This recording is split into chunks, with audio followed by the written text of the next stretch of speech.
Hey guys, Eric here from Top Guns of Terre Haute, Indiana. On this episode of Rangetalk, we're going to be discussing how to properly draw and reholster your firearm. Stick around, it's going to be good. Guys, as you can see, right now I'm carrying my gun in an outside the waistband holster. We're going to talk about that first, and then later on in the segment, we're going to move on to inside the waistband. So one of the main concerns you have when you draw your firearm from your holster, you want to establish your grip on the firearm before it ever comes out of the holster. Let me show you what I'm talking about. So when I draw my firearm, a few things I want to think about. The first one is that grip. You'll notice that my elbow is tucked back tight and my finger is well away from the trigger. Also, my hand is high on the back strap of the firearm. That way, when I draw and clear the firearm, I'm not juggling the gun around in my hand to get a good grip on it before I come on target. Let me show you what it looks like.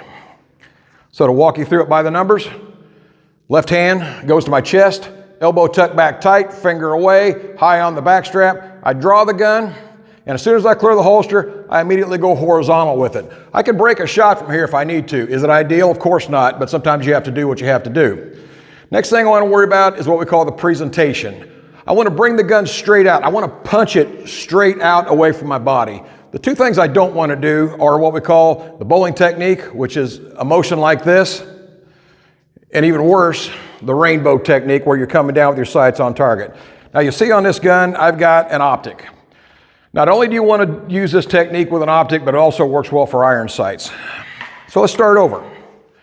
Okay, by the numbers, folks. Left hand to chest, establish the grip on my gun, finger well away from the trigger, elbow tucked back tight. I'm going to draw my firearm, immediately go horizontal. At this point, I'm punching the gun straight out with my left hand slightly trailing. I don't want to get my left hand in front of the muzzle here. I come up, establish my grip, straight out, and as soon as my sights are on target, I'm able to break the shot. Very efficient use of my motion. I always use the term in training, economy of motion, and simply put, that is using the least amount of moves possible to accomplish a task at hand. So I have no wasted motion with this technique. Try it, I'm sure you'll like it. Guys, holstering and reholstering your firearm is one of those things, it takes a lot of repetitions in order to get the movements down fluently and with the correct technique, if you will.